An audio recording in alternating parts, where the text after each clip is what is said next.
Nah kan, ini mata satu katanya. Padahal nggak ada hadis Nabi bilang Dajjal itu matanya satu kan? Nggak ada Ustaz ya? Nggak ada. Ada cacat ya? Bukan. Ada beberapa hadis. Di hadis yang pertama dibilang. Halo guys, selamat datang di gitu Ustaz. Oh. Selalu begitu Ustaz. Suka sambil auzubillahi minasyaitonir rajim kan kalau ke kiri nggak enak ada Ustaz ya, jadi saya ke kanan aja Ustaz. Halo guys, selamat datang kembali di channel Anak Bos alias Anak Boarding School, dan masih bersama saya, kali ini saya ya, Putra, dan masih tetap ditemenin oleh kawan saya Bibul. Hari ini alhamdulillah bersedia hadir guru kami.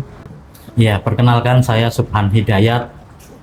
Sehari-hari menjadi guru pesantren, ya, mengajar kitab-kitab agama, kitab-kitab kuning, terutama yang berkenaan dengan akidah akhlak. Nah ini kali ini mulut kita agak terjaga sepertinya Bu. Harus dijaga mulut kita. Adab dan akhlak terus dijaga. Per hari ini Bu. Insya Allah. Ya, kalau salah saya tegur. Saya menunggu geplak dikit nggak apa-apa. Senang saya ditap Ustaz. Ya. Masuk ke pertanyaan pertama dulu kali Ustaz ya. Iya. Ini sebenarnya penasaran sih Ustaz. Ustaz Subhan Hidayat. Ini kalau sama Ustaz Adi Hidayat ini pasti ada Satu klan. satu keren. Ya. Jadi klan Hidayat. Ya.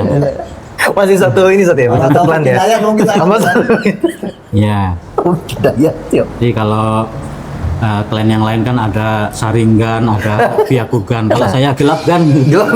Gelap kan. Ustaz, kita izin minta ilmunya sedikit nih Ustaz nih, terkait pembahasan akhir zaman. Bersedia nggak Ustaz kira-kira nih? Ya, insya Allah semampu saya. Ya. Oh, siap Ustaz. Memang topiknya begini Ustaz. Ngejebak sebenarnya. Mengingat sekarang sudah banyak juga narasi-narasi yang menjabarkan, mengkisahkan gitu bahwa kita tuh sudah ada di penghujung zaman gitu Ustaz. Nah ini mungkin bisa Ustaz kasih kami sedikit pencerahan gitu, apa itu akhir zaman atau cirinya atau gambaran biar kami tuh lebih relate gitu. Ya. Mungkin saya mulai dulu dari ada istilah yaumul akhir, hari akhir, ada istilah akhir zaman. Ya. Ini dua hal yang berbeda sebenarnya. Oh gitu Ustaz. Kalau yaumul akhir itu hari akhir, artinya tidak ada hari lagi sesudahnya. Nggak ada hari lagi sesudahnya itu berarti hari apa? Kiamat. Hari kiamat. Yang di Quran juga disebut as-sa'ah. Ya. As-sa'ah itu kiamat, hari kiamat. Kalau akhir zaman itu sebenarnya fase perjalanan zaman itu sendiri yang sudah hendak mencapai klimak atau akhir, ya. Jadi disebut akhir zaman artinya perjalanan waktu ini sudah hampir ke yaumul akhir tadi, ya. Nah, di akhir zaman ini nanti ada beberapa ciri, beberapa tanda yang oleh Nabi kadang-kadang dibahas itu dengan bahasa yang penuh metafora sehingga multi tafsir, sehingga banyak narasi-narasi apakah perang Israel dan Iran sekarang itu termasuk tanda-tanda akhir zaman atau enggak, ya. Sebenarnya ada hadis-hadis banyak mengenai hal itu, mengenai malhamah misalnya perang akhir zaman, mengenai fitnah, kemudian ada tanda-tanda besar, ada tanda-tanda kecil, ya. Cuman sekali lagi untuk tanda-tanda kiamat sendiri kalau kita bahas itu orang berbeda pendapat, ini udah terjadi atau belum gitu. Ada yang bilang sudah, ada yang bilang belum. Oke. Ustaz, kalau kita kayak gini Ustaz ya, sebenarnya Nabi sendiri itu tahu nggak sih Ustaz, kapan persis kiamat itu? Karena kan kalau melirik sama kisah perjalanan Nabi ini Ustaz ya, kalau saya sedikit mungkin yang saya ketahui Ustaz ya, kayak Nabi kan bercerita tentang surga dan neraka gitu kan. Ini aja udah di tahap sampai surga dan neraka gitu loh. Iya. Berarti kan harusnya kan fase kiamat itu tidak terlengkap gitu kan dengan pengetahuan yang sudah Allah sisipkan gitu. Mungkin gitu Ustaz. Itu kira-kira gimana Ustaz? Ya. Sampai Nabi itu bisa bercerita tentang kisi-kisinya gitu, ciri-cirinya. Kalau ciri-ciri kiamat itu banyak diceritakan oleh Nabi. Bahkan ada satu sahabat, saya lupa, yang disebut pembawa rahasia Rasulullah itu siapa namanya ya. Ada, nanti dicari saja. Dia itu bilang bahwa Nabi Muhammad itu sudah mengisahkan tahun demi tahun perjalanan akhir zaman itu. Hanya saja Kemudian orang-orang yang mendengar itu banyak yang meninggal, kemudian tinggal dia sendiri, ya, tinggal dia sendiri. Nah, Abu Hurairah sendiri pernah keceplosan berdoa, ya Allah jangan wafatkan saya sampai tahun 60. Akhirnya orang yang mendengar kan kaget, ada apa tahun 60? Ya. Akhirnya Abu Hurairah ngaku, sebenarnya Rasulullah itu sudah menjelaskan semuanya. Cuman banyak sahabat yang lupa atau meninggal. Nah, Abu Hurairah itu tahu, ya Abu Hurairah itu tahu. Nah, tapi itu hanya ciri-cirinya, proses perjalanannya. Untuk hari pasnya, Rasulullah itu pernah ditanya oleh Jibril mengenai kiamat kan, kata Nabi Muhammad, mal mas'ulu anha bi'a'lama minas sa'il, kata Nabi Muhammad. Yang ditanya nggak lebih tahu daripada yang nanya. Yang nanya itu malaikat Jibril. Itu yang artinya ya dari situ kita tahu Nabi Muhammad pun tidak mengetahui hari kiamat secara detail atau waktu pasnya gitu ya. Cuman itu hanya Allah yang tahu. Allah yang tahu. Mungkin kalau secara waktu persisnya kapan, tapi Nabi sudah diberikan gambaran terkait perjalanan sampai nanti akhir zaman atau yaumul akhir itu kira-kira seperti ini gitu. Iya, itu banyak sekali sabdanya nanti. Sabda Nabi Muhammad itu banyak sekali. Oke, Ustaz. Ya. Yang menarik, Ustaz. Dari Ustaz sendiri apa Ustaz yang kira-kira bisa kita bahas hari ini, Ustaz, terkait dengan yaumul akhir? Ya. Pertanyaan saya, penting nggak sih dibahas gitu? Penting nggak sih untuk dibahas? apa dibahas? Wah, langsung monohok ya. Penting nggak, Bul? Penting nggak, Bul? Penting. Kenapa penting, Bul? Karena Masalah rukun iman. Berarti masalah rukun iman. Berarti pentingnya itu adalah sebagai bentuk rukun yang wajib diyakini, Ustaz. Itu satu. Yang kedua, gimana kita bilang nggak penting? Artinya kalau ada yang bilang orang yang ngomong masalah ini nggak penting, ya suek banget orang itu ya. Para nabi itu nggak ada yang teledor satupun, pasti mengingatkan masalah hari kiamat, hari akhir zaman. Bahkan ada sabda Nabi itu, wa ma min nabiyyin illa wa anzara qaumahu minal a'war ad-dajjal.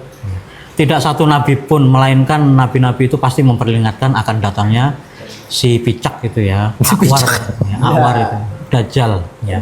A'war itu salah satu matanya itu cacatnya itu nati ya, nati itu jahit, nongol gitu. Itu zuhir, Tat. Maksudnya itu pasti metafora. Itu dia. Bisa dipahami literal, bisa dipahami metafora ya. Banyak yang memahaminya secara metafora ya. Azan dulu. Dijawab saja. Azan dijawab saja. Azan dulu saja. Yang penting jangan nggak jawab azan. Betul. Ya. Gimana, di pause atau lanjut? Lanjut aja kan gampang. Biar langsung ya. Nanti. Jadi para nabi itu sudah memperingatkan hari akhir. Bahkan begini, Rasulullah itu mengajarkan satu doa seperti beliau mengajarkan Al-Qur'an ya. Kata sahabat itu yu'allimuna ad-du'a ya. Yu'allimuna al-isti'adza anil fitan kama yu'allimuna Al-Qur'an au kama qol ya. Jadi Rasul itu mengajari doa itu isinya isti'adzah, mohon perlindungan, sebagaimana dia ngajarin Quran. Artinya ini doa serius harus diajarin. Doanya itu apa? Doanya itu yang dibaca setelah tasyahud itu. Tasyahud akhir itu. Ya, menjelang salam. Allahumma inni a'udzubika min adzabin nar wa min adzabil qabri wa min fitnatil masiihid dajjal wa min fitnati al mahya wal mamat. Ya. Itu doa ada riwayat dari Imam Muslim itu ya, bahwa Imam Tawus itu kalau anaknya selesai sholat ditanya, tadi sholatnya baca doa itu enggak? Kalau anaknya bilang enggak, maka kata Imam Tawus, a'id sholataka ya, ulangi lagi sholatmu. Karena dianggap belum sholat oleh Imam Tawus kalau enggak baca itu ya. Segitunya itu segitu seriusnya masalah minta perlindungan dari akhir zaman. Tadi Habib baca itu enggak sholat? Insya Allah. Hah? Insya Allah. Ulangi sholatnya. Berapa tahun ini? ngulang berapa tahun? Nah, karena itu pengetahuan ini mesti diberikan kepada orang-orang gitu. Sekarang anak-anak sekarang apa paham Dajjal? Ya. Tanya coba. Dajjal gimana? Ya Taunya bahlil tuh, taunya bahlil. Taunya bahlil gitu. mata satu. Iya. Nah kan, ini mata satu katanya. Padahal nggak ada hadis Nabi bilang Dajjal itu matanya satu kan? Nggak ada Ustaz ya? Nggak ada. Tadi secara itu tadi picek ya Ustaz. Picek itu maksudnya ada cacat ya, bukan Ada beberapa hadis. Di hadis yang pertama dibilang akwar itu tadi tafsirannya nati itu menonjol. Terus di tafsiran kedua ainuhu tofiyah, di sabda Nabi itu ainuhu tofiyah. Tofiyah itu artinya padam, nggak ada cahayanya. Mungkin kalau kita ngelihat ikan yang udah di kulkas kelamaan itu ya, kan matanya putih gitu ya. Nah itu nggak ada cahayanya seperti itu. Nah kalau kita akurkan hadis-hadis itu mungkin perwujudannya adalah yang satu matanya nati tadi ya, akwar, yang satu lagi tofiyah gitu. Artinya matanya nggak ada yang sempurna, cacat. Kenapa cacat? Ya karena kan lanjutan hadis itu ya, ketahuilah bahwa Tuhanmu tidak seperti itu ya. Nanti Dajjal itu kan ngaku Tuhan ya. Nah itu kalau anak-anak nggak tahu gimana? Dia nggak bisa baca doa itu karena nggak pernah diajarkan di kurikulum. Ya, nah itu ya. Dulu saya ngajar akidah akhlak, masih ada buku-bukunya. Anak-anak itu diajari itu. Ciri-ciri kiamat, kemudian hari akhir juga diajarin sampai neraka. itu di pesantren Ustaz? Di kurikulum Pesantren? di kurikulum Kemenak. Kemenak? Ya, Tahun berapa, Ustaz, itu? buku-buku terbitan pokoknya terbitan yang dipakai di sekolah itu. Saya pernah ngajar itu tahun-tahun lama itu ya, terutama di MAK. Nah kemudian belakangan ini hilang itu pembahasan itu hilang ya. Saya nggak tahu itu di SD, di MI atau di MTS karena saya ngajar MA. Di MA itu nggak ada. Yang ada itu CP namanya, capaian itu ya. Ada fase E, fase F, itu nggak ada ya. Tidak ada pembahasan mengenai itu ya. Tapi dulu ada Ustaz? Itu dulu ada. Nah, kenapa nggak ada? Saya baru ngeh kemarin, kan saya bilang kemarin saya berhalangan karena ikut pelatihan MOOC dari Kemenak itu ya. Di situ ada penjelasannya. Oh rupanya sekarang itu mindset dan paradigmanya itu mau digeser, diprioritaskan ke sifat jamaliyahnya Allah ya. Jadi Allah itu punya dua sifat. Satu sifat jalaliyah. Jalaliyah itu menunjukkan keperkasaannya Allah. Allah punya neraka, Allah punya siksa, al-muntakim dan seterusnya. Nah, terus Allah juga punya sifat jamaliyah. Jamaliyah itu yang baik-baik. Allah itu maha cinta, maha penyayang, maha pengasih dan lain-lain. Nah rupanya sekarang itu diprioritaskannya ke situ, dikasih porsi besar di bagian situ. Dengan menghilangkan? Tidak menghilangkan, saya bilang ya mungkin. Saya nggak apa-apa, asal jangan menghilangkan sama sekali. Jadi pesan saya jangan dihilangkan sama sekali. Mau itu prioritasnya dikurangin ya, atau mungkin porsinya dikurangi, nggak masalah, tapi yang penting sifat jalaliyah ini harus tetap ada. Sifat hari kiamat ini? Iya, harus diajarkan walaupun misalnya itu hanya jadi bagian satu indikator atau CP lah ya, itu mesti ada. Anak-anak harus tahu yang seperti itu ya. Kira-kira kenapa Ustaz? Sekarang Ustaz, maksudnya fokusnya ke jalur kenapa kalau dari pandangan Ustaz sendiri? Kalau pandangan saya ya, di era keterbukaan ini sering sekali orang itu memframing ketika diduga orang-orang yang radikal itu yang ngebom sana sini itu diduga itu terinspirasi oleh itu tadi keterangan-keterangan mengenai hari akhir ya. Memang sih ada pertama begini, ketika kita beriman kepada hari akhir itu orang mengenai hari akhir ini, satu banyak yang nggak beriman itu satu ya. Yang nggak beriman ini biasanya mencemooh di mana-mana gitu ya. Saya nonton hidup buat diri sendiri aja dulu deh gitu ya. Iya. Kemudian yang kedua beriman, saking berimannya dia sampai menghitung-hitung pastinya hari kiamat itu kapan. Itu juga salah, nggak boleh ya. Itu kelebihan juga nggak bener. Nggak ada iman terhadap itu juga nggak bener. Nggak benar. Terus ada lagi yang terobsesi ingin cepat-cepat ke akhirat ini, kelihatannya gitu. Ya. Orientasinya udah terlalu iya. Pernah baca kisahnya Saddad sama Sadid nih? Apa Ustaz? Itu umatnya Nabi Hud kalau nggak salah ya. Gimana Ustaz? Saya baca di kitab Nihayatul Arab fi Fununil Adab dalam karangan Imam An-Nuwairi ya. Nanti dibaca aja. Jadi Saddad sama Sadid ini dua orang raja yang menguasai bumi itu sebulat-bulatnya itu. Ya.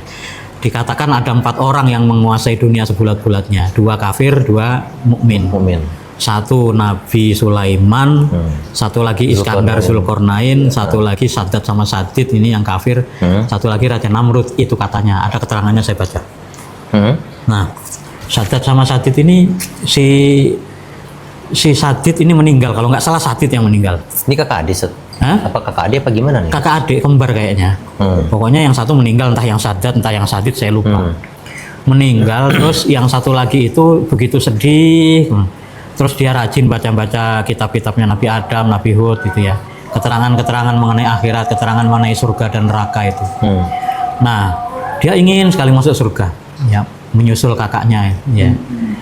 Nah, cuman lama-lama dia pikir usia saya jauh sekali, ya. Zaman dulu kan usia itu Panjang-panjang. bisa panjang-panjang. Ratusan tahun.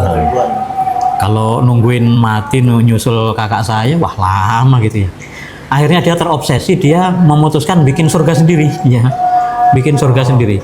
Dia perintahkan semua menterinya itu untuk mencari tanah yang bagus, yang dekat sumber air, yang pokoknya dibangun seindah-indahnya. Karena terobsesi dari kitab-kitab yang dibaca Iya. oleh nabi yang disampaikan oleh nabi-nabi sebelumnya. Iya, betul. Di zaman Nabi Hud tadi, Nabi Hud. Jadi Nabi Hud, ya, setelah Nabi Hud. Oh, setelah Nabi Hud berarti setelah Nabi Hud, ya. Hud. Nah, itu akhirnya benar terjadi. Jadilah itu istana.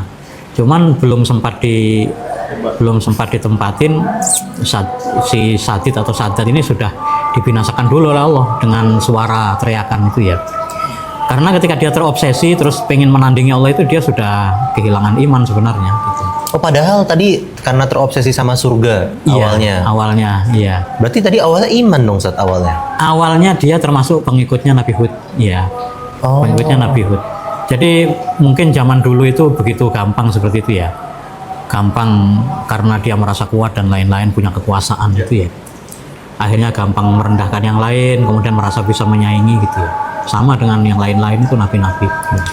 Nah, negeri itu namanya Irom, ya. Irom adzatil imad allazi lam yukhlaq misluha fil bilad itu ya. Itu negeri Irom itu ya. Nah, itu ada kisahnya saya baca ya. Cuman untuk valid atau enggaknya tentu itu yang tahu ahli-ahli sejarah ya. Kita kan penikmat kitab. Penikmat kitab. Ada cerita seperti itu. Ada. Nanti kalau suatu saat, kalau nggak salah saya tulis di blog saya, ya. Menarik. Saya sudah terjemahkan di blog saya, seingat saya ya. Oh, dari kitab Ustaz terjemahin. Tapi iya, saya cek dulu nanti ada nggak ini terjemahannya. Kayaknya ada ya. Nanti kalau ada saya kasih link. Kita mulai dari blog Ustaz tadi. Next lagi. Jadi itu maksudnya orang menyikapi hari kiamat, hari akhir itu ya macam-macam.